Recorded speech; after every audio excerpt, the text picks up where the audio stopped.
Isaac. Yes. Was this one of the delays you got a year ago? This one was, yeah, the purple one. So we got this a year ago because today is our Mauiversary. Mm-hmm. And we got this the very first day we got here.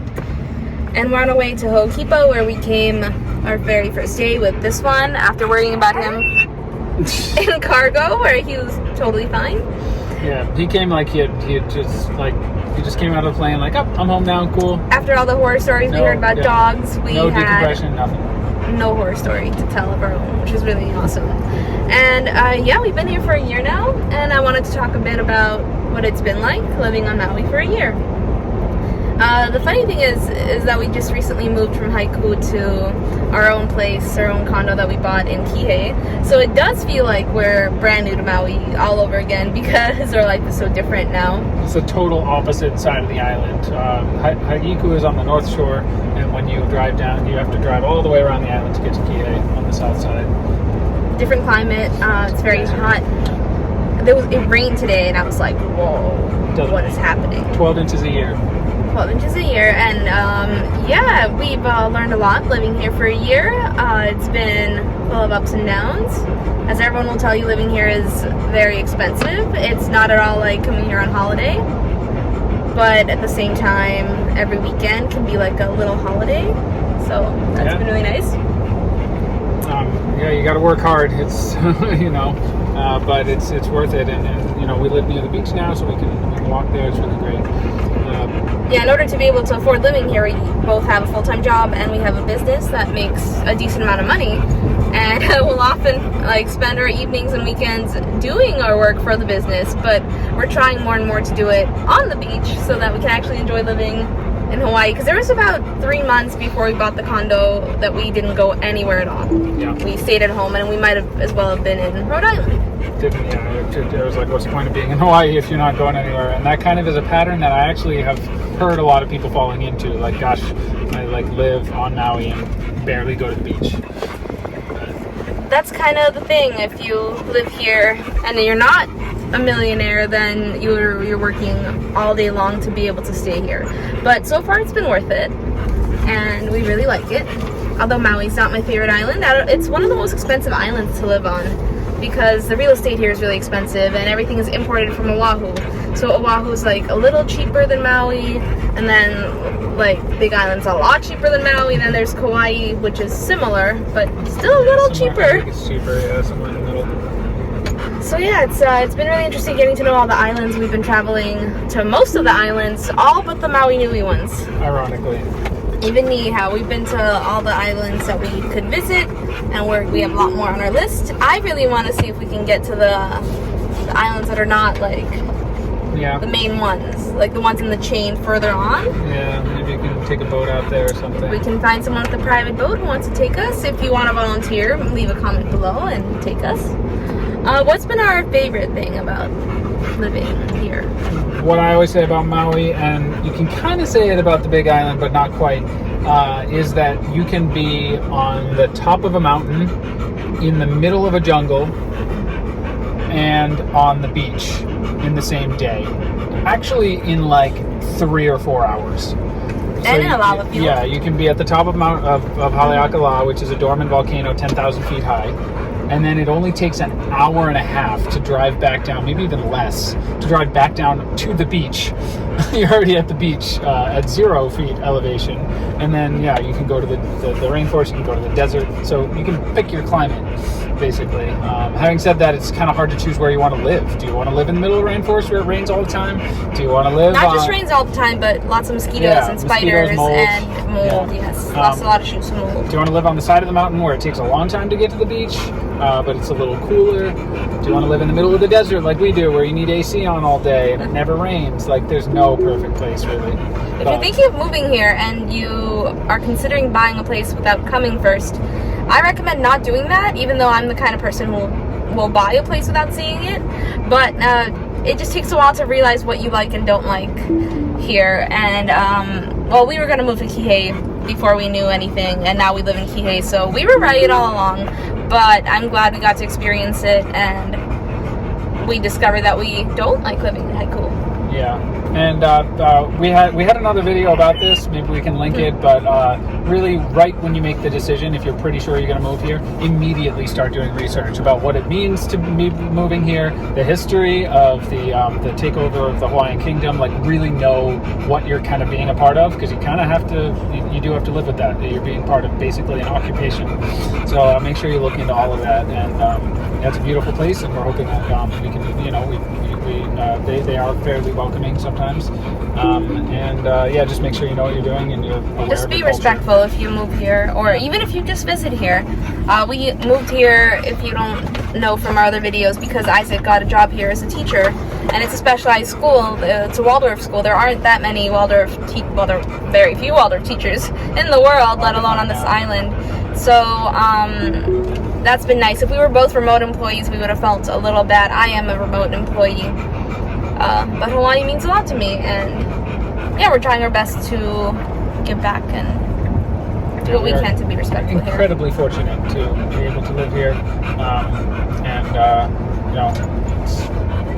it's been really great. Like you said, ups and downs, but overall ups. And it's a very dog-friendly place, and especially pitbull friendly. There's a lot of pitties here. Smiley is welcome in most restaurants that have outdoor seating. We take him to all the beaches. It's except for national parks, which that's dogs are not allowed there. He's come with us almost everywhere, and it's been really nice. And he loves swimming in the ocean. He's crazy, and in waterfalls. Yeah. And he hasn't been in a waterfall cave yet, but he'd probably swim in one of those too. Yeah. What about the worst things? Oh, I bet you'll say something about the Tesla charging. Well, yeah, if you have an electric car, it's a little bit more challenging, but it depends on your living situation. You might be moving into a place that has an outlet and it's easy, or you can install it and it's easy, but if you're moving into a condo, something like that, then you will get a fine for charging your car. Yeah, so make sure if you do have an EV that you have a way to charge it. Because there are no superchargers.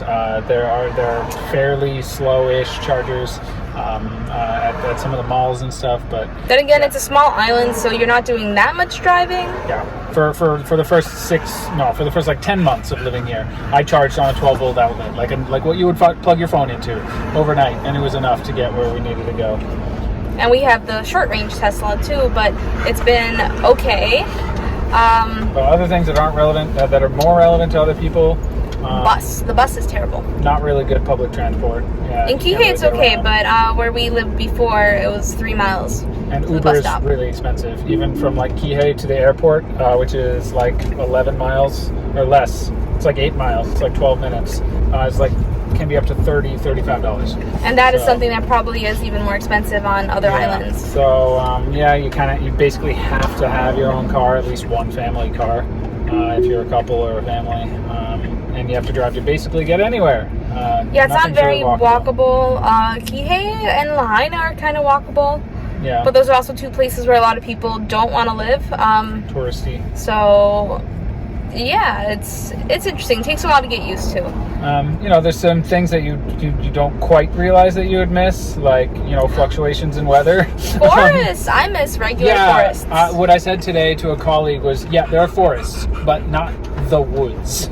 Like, I would never say that I'm going into the woods like I would in New England. Rainforest, yes, it's a totally different kind of thing than like the woods. And there is like a rainforest here that's very foresty. There's even mushrooms there that you can pick, and it's like got the freshest air I've ever experienced in my life, but it's still not quite the same as what I grew up in. So I do miss that. I never thought I'd miss that. Like, I miss regular like oak trees. I don't know, it's weird. Yeah. But also it's been really hard to make friends here, and it's a common pattern. You can see on all the pages, like, people are like, I just moved here, I want friends.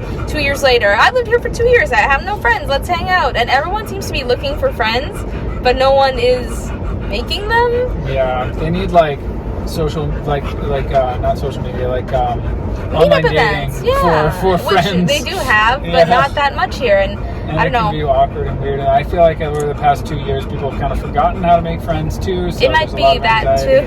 COVID made it really tough. But it can be very lonely and isolating. So you'll see a lot of people who live here, and they're like, I'm sad. And it's like, why are you sad? You're living the dream. And it's like, well, yeah, but I'm still sad. And it happens. It's also very long and far and expensive to get anywhere but Hawaii. Yeah. It's like 5 hours. We're going to California. It's going to take us 5 hours. Yeah, we maybe managed to 6. score like $300 tickets or something like that, which is so you're not going anywhere but Hawaii unless you're spending $300 or more each. During COVID, it was really cheap to fly here and from here, but now that's almost over. I don't even know what to say about that. At least the low prices of the low prices are over. Flights are crazy. I want to go to Europe. It's over $1,000. We paid $1,000 each to go to Iowa. So sometimes you'll find tickets for $400 to like New York at Christmas because no one wants to go to New York from Hawaii. Yeah, if you live here, it's easy to go home for the holidays. But it's not. It depends where home is. My home is hard to get to. That's true. And just anywhere, it's always such a long flight, such a journey. But then when you fly between the islands, it's like half an hour flight, $100. It's amazing. A lot to explore. It is easy to travel a lot locally. Yeah, you can take a ferry to Lanai, which ironically, the easiest island to get to, we haven't done yet. And you can even fly with dogs if you go with Mokulele and have a crate.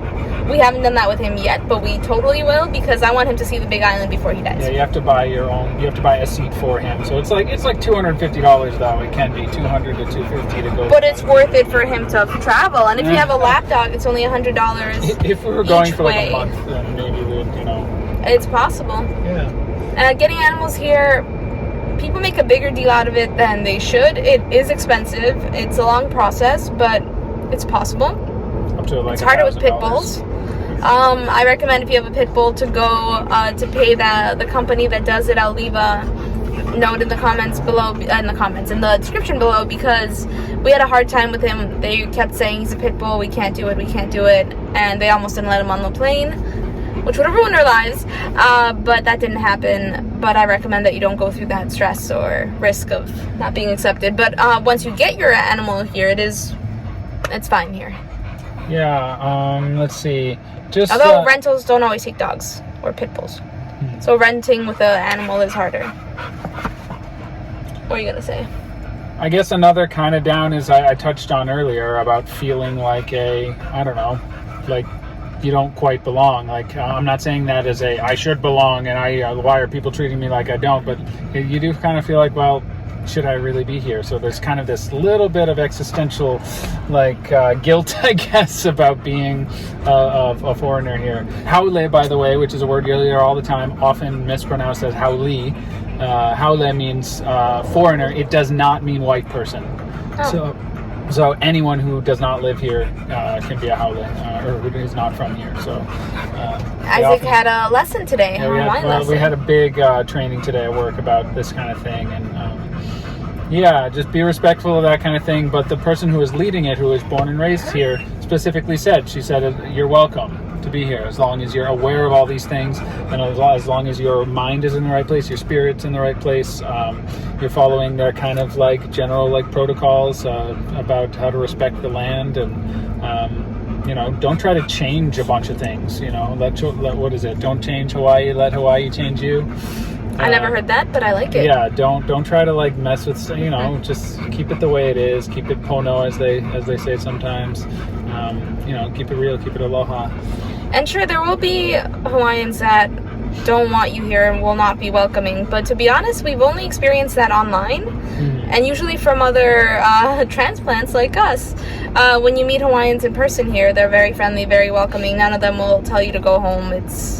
Well, it depends. If you're doing something wrong, they might, but... Yeah, and they kind of have a right to, in a way. They have a right to. Just 100 years ago, it was only 100 years ago, 120 now, that they, were going about their business with their own kingdom, and then boom, it was over. So, it was pretty recent. There are almost people, alive now. There might be a few, they would have been babies, but... just recently, there were people whose, grandmothers remembered before the U.S. was... But we're not here to just talk about bad things. I know there's a lot of bad things we said, but those are just things to be aware of, because I know a lot of people ask, how is it really to live in Hawaii? And it is like living anywhere else with a few notes. Just know what you're doing. Don't just be like, I'm going to move to Hawaii. Boom. Yeah, that's not possible. We did a lot of planning. We moved very quickly, but we did a lot of planning. We knew what was going to happen. I lived here before on the Big Island for 4 months, And yeah, so a few other things we really like about living here is sunsets. Oh yeah. Best sunsets. Sunsets are fantastic. Even if you're not like by the water, and rainbows. Rainbows all the time. Whale season. Whale season is like the best. Gosh. You literally see whales from your car while driving. Like you'll see a whale breach while you're driving to work. And it's in Ghetto. Yeah, I literally had a student who was late for school. The mom texted me and said, "Sorry, we're late. We were contemplating the whales." Like they had to stop and watch the whales. Whales and rainbows cause a lot of car crashes here in Hawaii. Yeah, the driving here is a little insane. But yeah. It's yeah, we really like the sunsets. Haleakala is amazing. We've only been there twice and maybe 3 times, and I really want to go back up there more. Like the stars, you know, there isn't a lot of light pollution, so the stars are really incredible. You can see the Milky Way basically any night. The water is warm. The water's yeah, you can go in the Not water. in the waterfalls. Yeah. Well, actually, it depends where you're from. You might think they're warm. Yeah, I'm Ukrainian. I should find them all warm, but the ocean water is not like the Caribbean. It's not that warm, but it is pretty. You know, it's. We went in the other day in Kihei after like a warm day, and it was really warm. In Kihei, it's always warm. Yeah, and yeah, I don't know. We haven't really been through any super severe. Well, I was going to say super severe weather events, except for there was a lot of flooding last December, and like a lot of people lost power. But there hasn't been a big like. There's brush fires too, though. Anything like that. The last really crazy hurricane was in 1992, and it just wiped out like a lot. But there are earthquakes. There's fires. There's random swells of water that ruin weddings, as you might have seen on social media. Yeah. That happens a lot. Right, Smiley? So we are going... Yeah, well, this is a different video, maybe. So Let's fish it.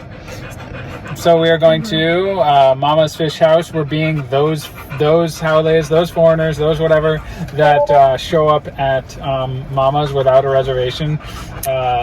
If you're ever planning on visiting and going there, you have to make a reservation like 6 months in advance. Like, it's ridiculous. If you want to go for lunch. If you want to go for dinner, do a year in advance. Yeah. So we did it on her birthday almost exactly a year ago. And I booked, I think, in like May, and I only had lunch spots. Yeah, available. So we went at lunch. But this time, like, we have heard of people being able, because they do reserve a certain amount for walk-in, but they're taken up so quickly that it's just so rare for you to be able to just walk in. But apparently you can sometimes. So try that. We know that there's a very, very low chance we're not the kind of, like, you know, people who show up saying we deserve a spot. If they say no, meh. Then we go somewhere else. But I also wanted to say, and that's another big perk of living here, the food. There's a lot of great food. There's food from everywhere. There's delicious smoothies. There's poke. Sushi. Okay, I'm so sorry, Hawaii, but French Polynesia. Oh, French Polynesia is really good poke. And they don't call it poke, they call it something else. They do it better. I don't know what they do. They do have really good sushi here. They have good sushi. Yeah. They have good everything. Yeah, food. And all the Hawaiian food is really good too, but very meaty, which we try not to do a lot. But every once in a while we get a loco moco and we don't regret it. So yeah, it's been a year. Hopefully we'll be here for a lot more. We'll do one of these every year. Mm-hmm. Yeah, definitely. And aloha. Until then, hui ho. I am Olena. This is Isaac. And we are the Travel Bug Bite. We met in Prague, Czech Republic. Lived in Shanghai, China. New York and Rhode Island, USA. And now we live in Hawaii. We've traveled from Tibet to Puerto Rico. Harbin to Phi. And drove cross country with Smiley in our Tesla Model 3. Subscribe to follow our adventures. If you liked our video, don't forget to click the like button, leave a comment, and subscribe. Check out our videos from all around the world and let us know what you'd like to see next. Thanks for watching!